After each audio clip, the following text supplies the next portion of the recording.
Hi, Simone. Hi, Dot. How are you? I'm very well. How are you? Well, you're Dorothy Tayo. I should give you the full treatment. Thank Dorothy you. Tayo. And I should give you Director, your full name.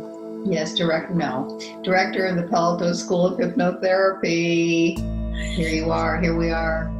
And what are we doing today? Well, we were talking on the phone about, and we've talked many times, including getting Yes. drunk in my living room a couple of weeks ago, I beg your pardon.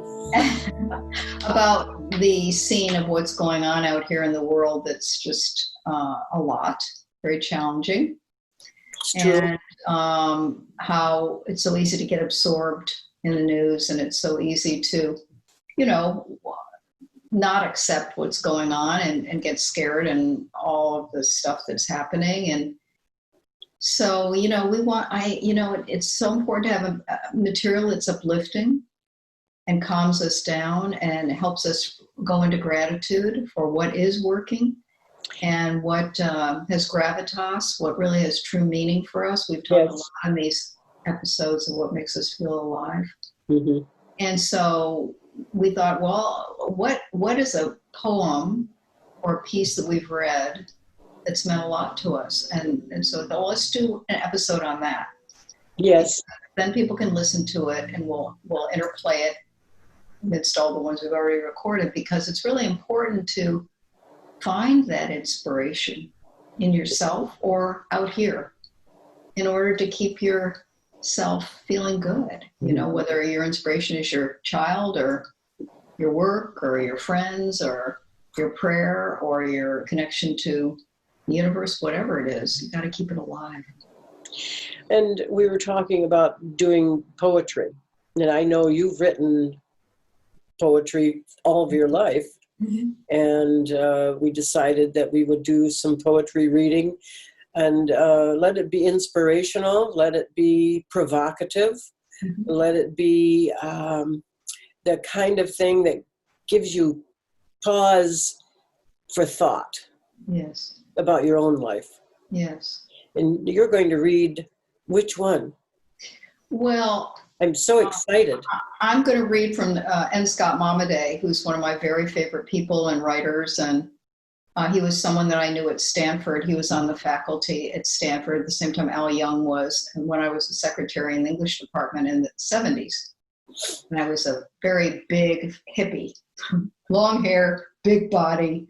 And these wonderful professors would come in and out, and a lot of them were the creme de la creme, the great British critic Donald Davy and Wallace Stegner and these incredible writers. And one day coming down the hallway was this very gentle spirit and very humble. And he had to come in and see me first because I greeted everybody that came into the English department, whether they were students or faculty.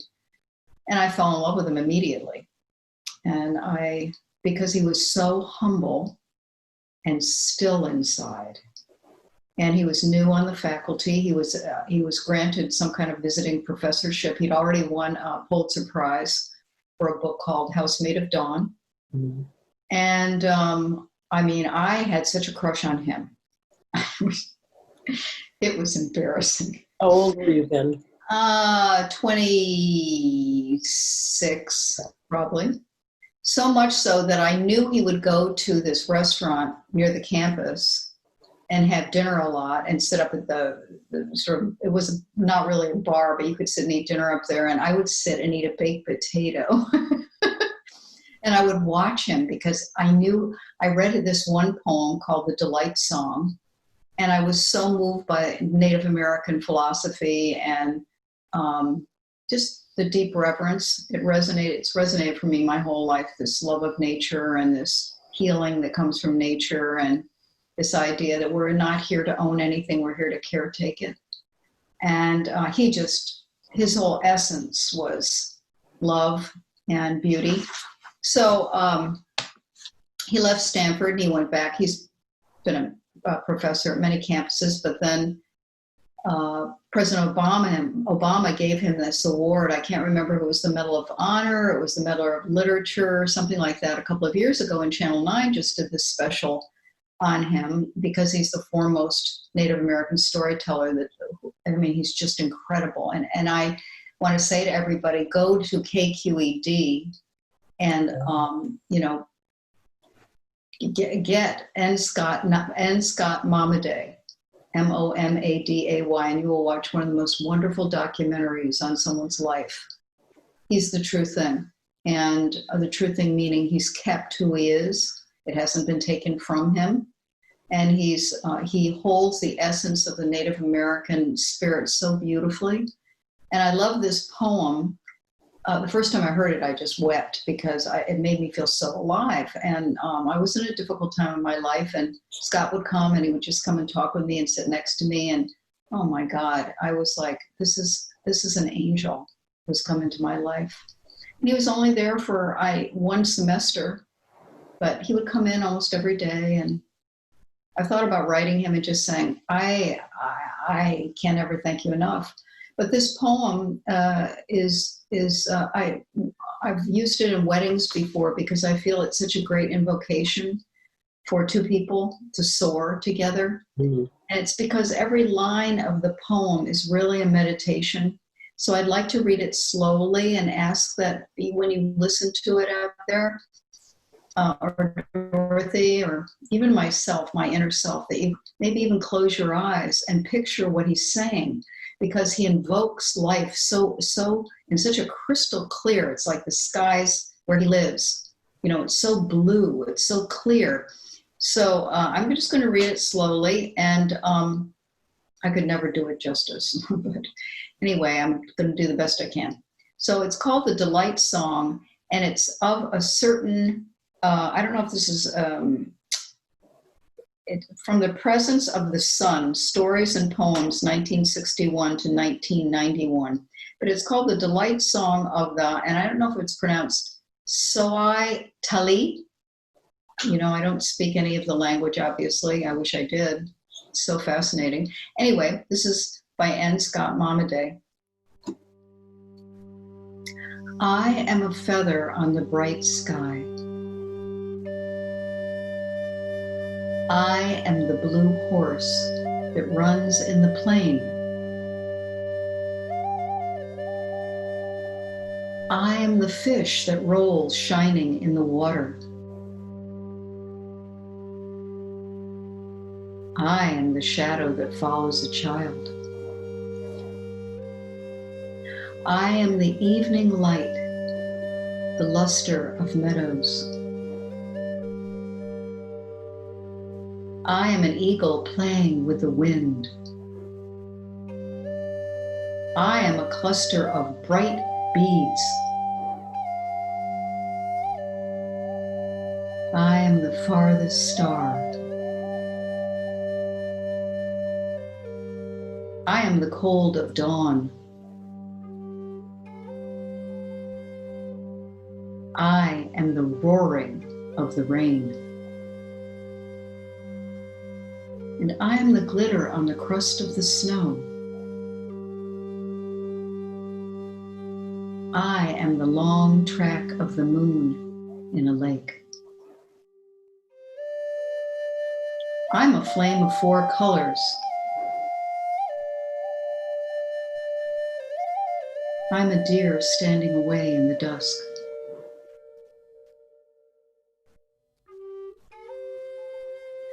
I am a field of sumac and pomme blanche.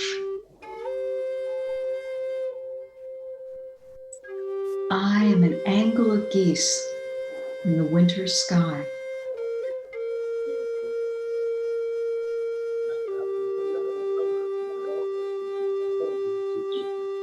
I am the hunger of a young wolf.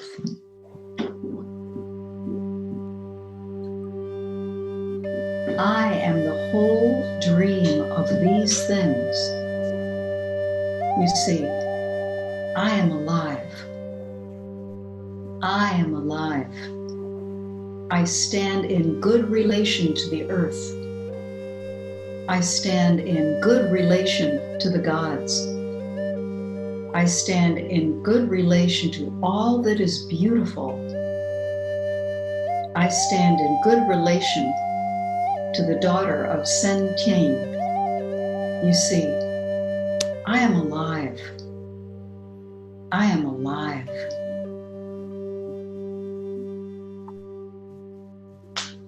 I love that. Yes. In so many ways, he's really talking about oneness.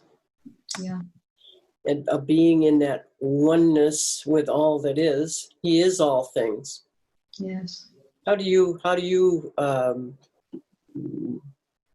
explain that? Or well, I think it's a prayer. I think it's a lesson. I think it's invocation. I think it's truth. I think it's the creative mind. I think it's the soul speaking. I think it's all of those things. But I think the reason it moves me at this time is what is going on for the Native Americans,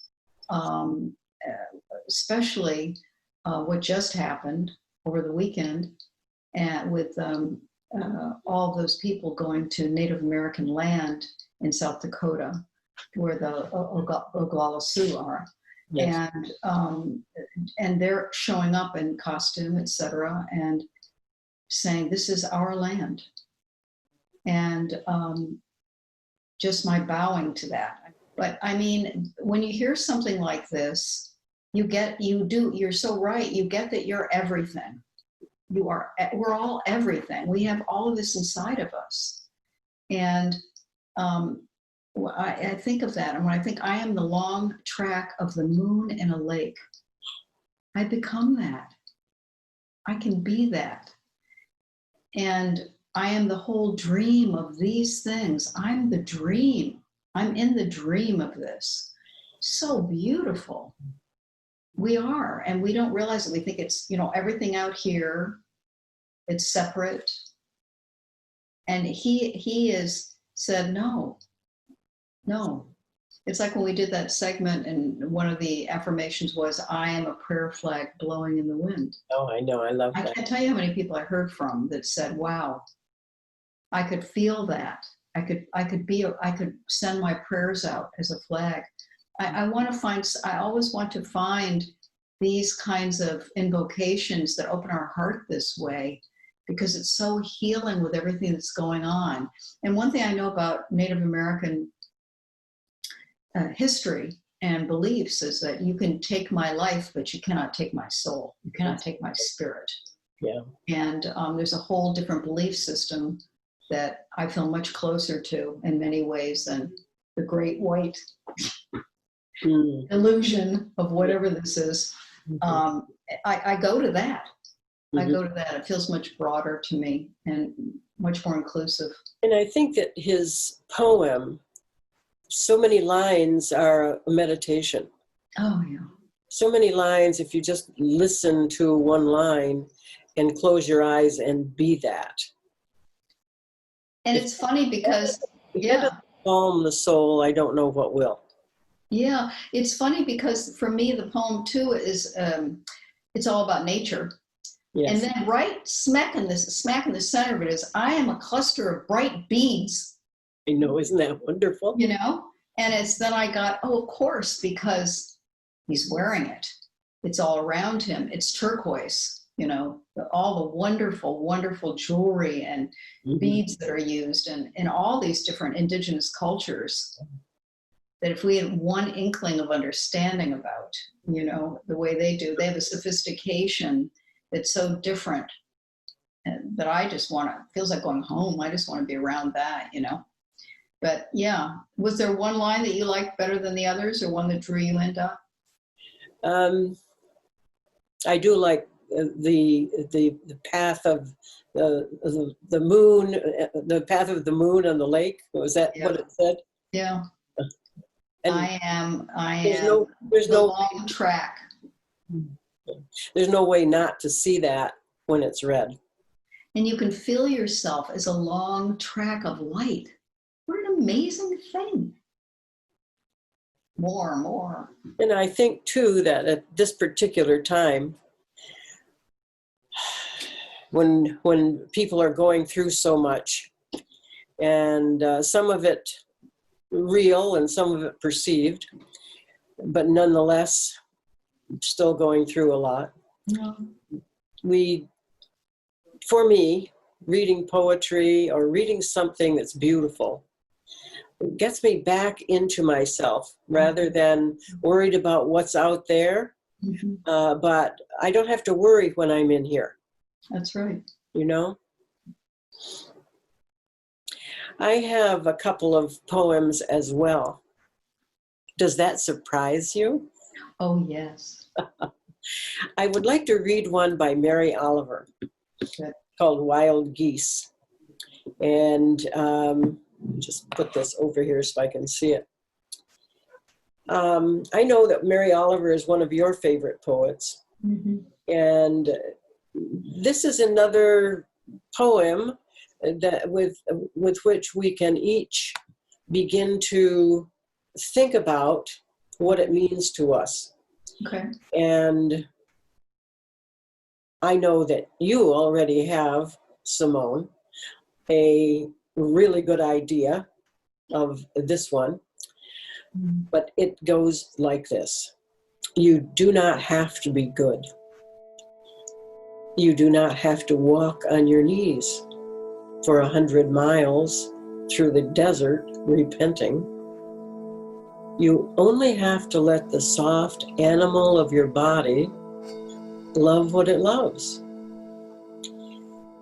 Tell me about despair, yours, and I will tell you mine. Meanwhile, the world goes on. Meanwhile, the sun and the clear pebbles of the rain are moving across the landscapes. Over the prairies and the deep trees, the mountains and the rivers. Meanwhile, the wild geese, high in the clean blue air, are heading home again. Whoever you are, no matter how lonely, the world offers itself to your imagination, calls to you like the wild geese, harsh and exciting, over and over announcing your place in the family of things.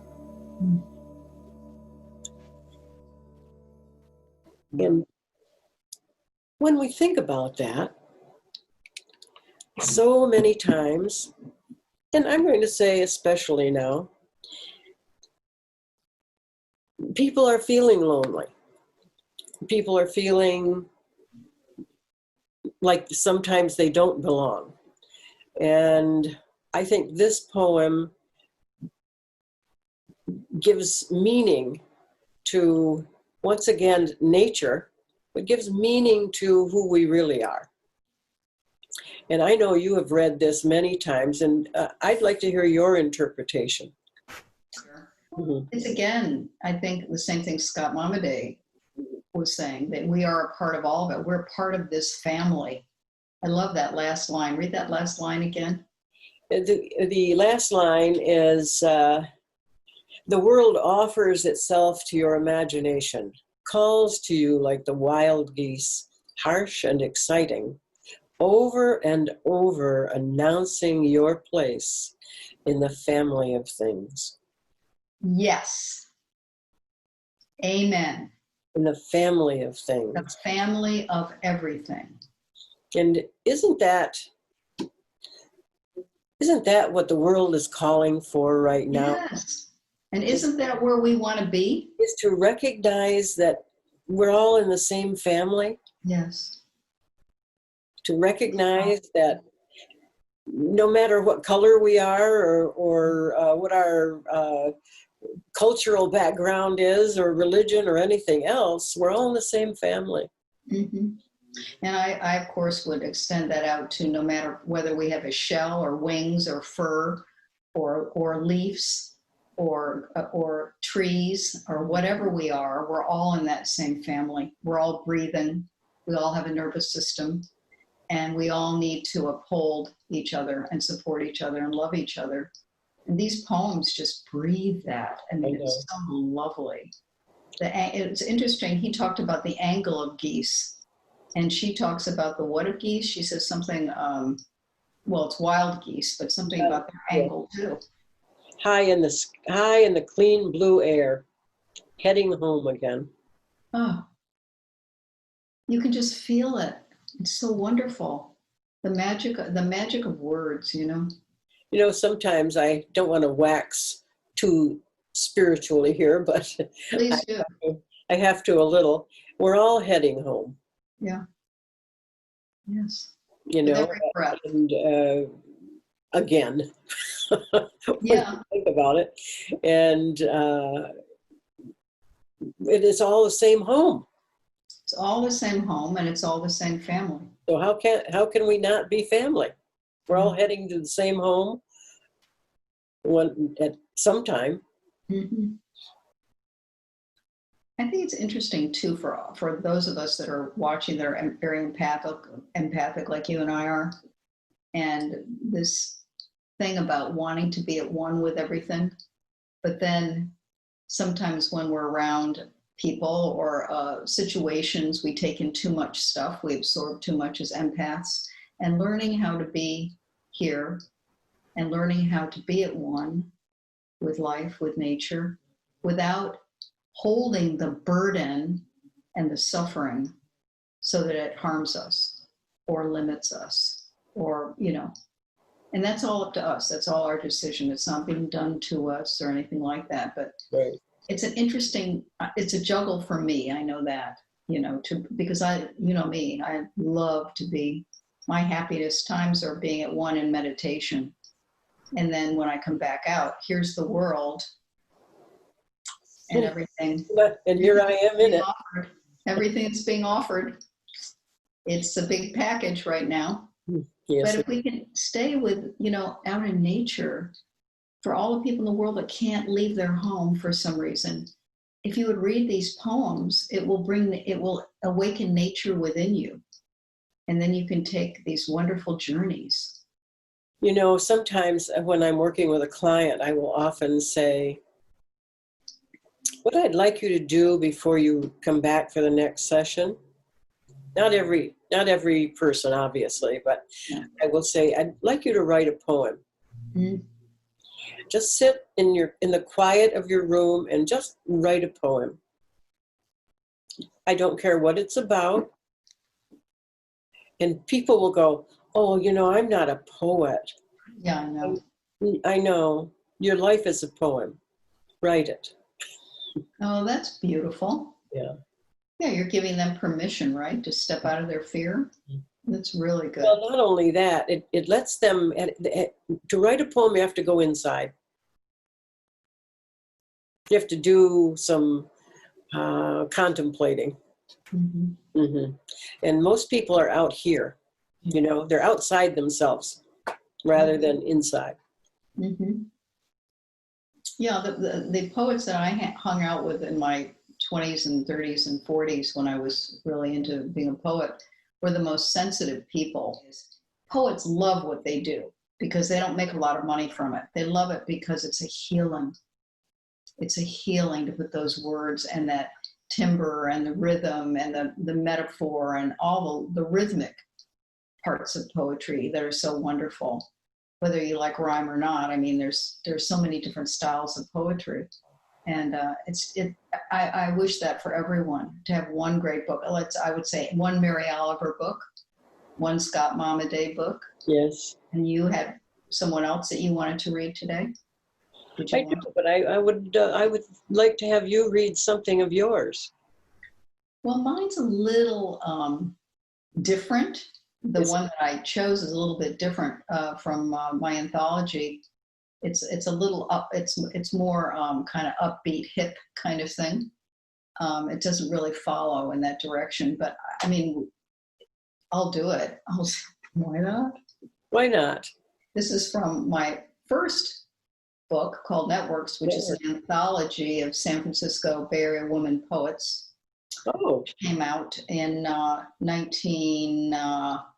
it came out in, let's see, 79, I think, 80. Mm-hmm. And there are wonderful, wonderful women poets in here. I'm very proud of this book because the women are fantastic. But this was a poem that got published a lot, I guess, because it's kind of playful, shall we say? And I wrote it for my 30th birthday. And I just gotten a divorce. So I have big ideas of what I thought life would be about. So this is called At 30. While I recline on an emerald velvet divan, I'll be putting away margaritas, au naturel. I want Stevie Wonder to saunter in singing, will you speak love to me, speak low to me, and soon, while Miles, Keith, Farrow, and Joao Gilberto accompany me from the ceiling. I want to be dressed in lilacs that dissolve from my shoulders in a lake of petals, and I want to remember how petals feel as they brush by my wrist and hips. I want to tango with Marc Chagall. I want abalone grilled and garlicked and glazed in lemon butter and peach pie straight from the oven, and the whole house reeking of Guatemalan coffee. I want to laugh from noon to 2, 3 to 5, all through the ancient night. I want to wash a man's hair, toweling and combing it with my jubilant fingers. I want to be kissed so deeply, I develop a fear of heights. I want to think of myself as someone I'd welcome to a foreign city offering bed, board, and simple stories. And I want to grin at the cake I might have been had I chosen to be the one who was finally eaten. So that was my little birthday gift. I think that's so. I want to be kissed so deeply. I develop a fear of heights. Yes. What a great line. Thank you. Well, those things, poetry comes through us. We can be the tool or the vehicle, but I would never claim any of the things that I've written.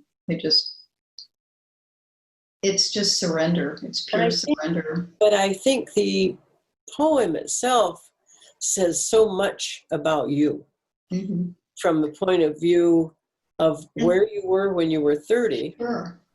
I don't know that you're not still there. Probably not. I'm perennially 30.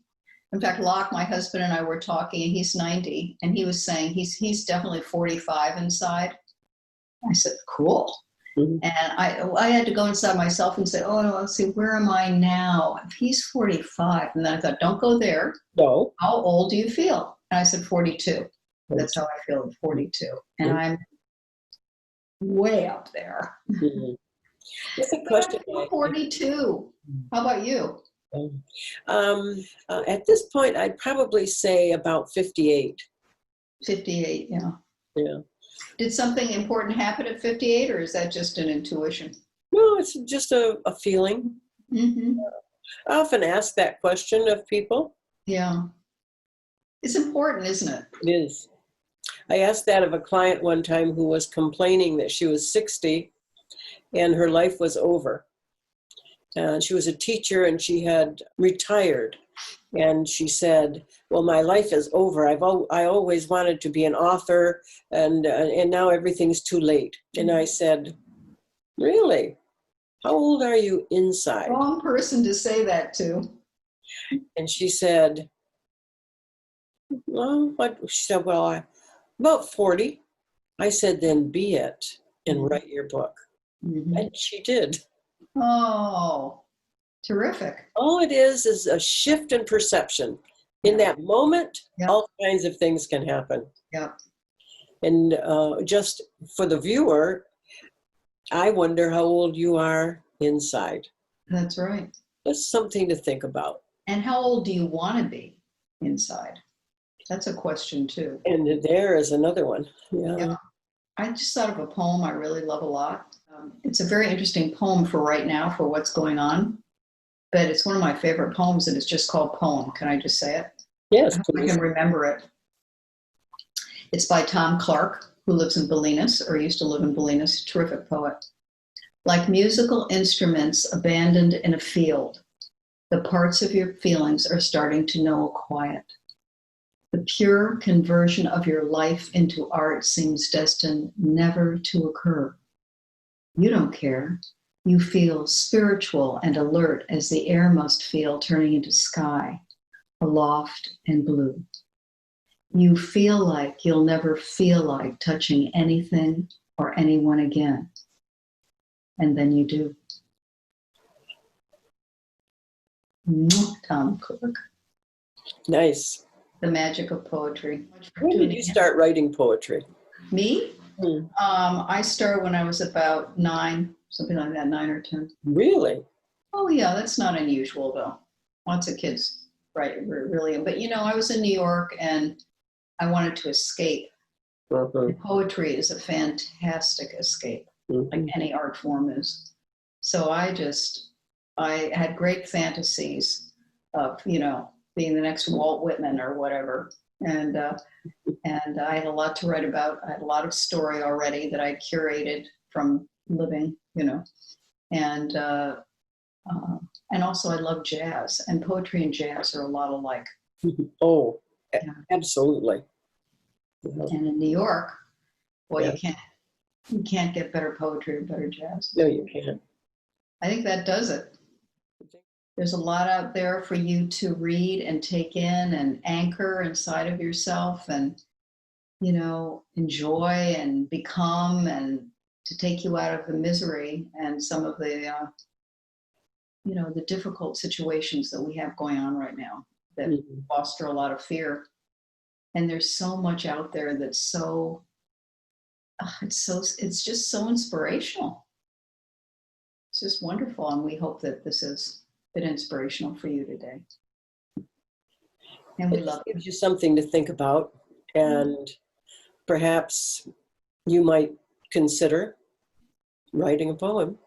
Yeah. And discovering how old you are inside. Yeah, and if you are going to write a poem, maybe if you don't even write it down, just thinking about, well, if I wasn't afraid, what would I write about? What has meaning for me? What do I feel would inspire others that I know? I love it. And so these two ancient semi-enlightened broads Schmoozing. leave you to schmooze with your friends and relatives and about life and beyond. And we will leave you now and see you another time. Yeah, we love you.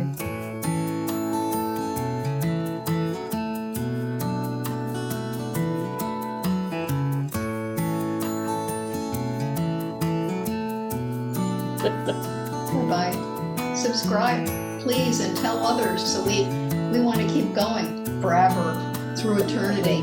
Yes.